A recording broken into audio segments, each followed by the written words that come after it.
हे गाई गयो गोरेटी गाई गयो गोरेटी बल गयो बाटैबाट।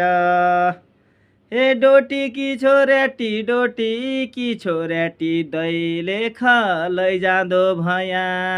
हजुर नमस्ते नमस्कार, फेरि पनि म प्रकाश थापाको तर्फबाट तपाईँहरूको माझमा एउटा सानो मुक्तक ल्याएर आएको छु। मेरो मुक्तक कस्तो लाग्छ सुनेर साथ दिनु होला भन्न चाहन्छु। तिम्रो त बोलीको हेर मिठास बेग्लै छ, तिम्रो त बोलीको हेर मिठास बेग्लै छ, सुगन्धित फुलको नि सुवास बेग्लै छ। तिम्रो त बोलीको हेर मिठास बेग्लै छ, सुगन्धित फुलको नि सुवास बेग्लै छ, भेटेपछि कहिल्यै छुट्टिन मन नलाग्ने। तिम्रो त बोलीको हेर मिठास बेग्लै छ, सुगन्धित फुलको नि सुवास बेग्लै छ, भेटेपछि कहिल्यै छुट्टिन मन नलाग्ने, सुमधुर प्रेमको त्यो महसुस बेग्लै छ।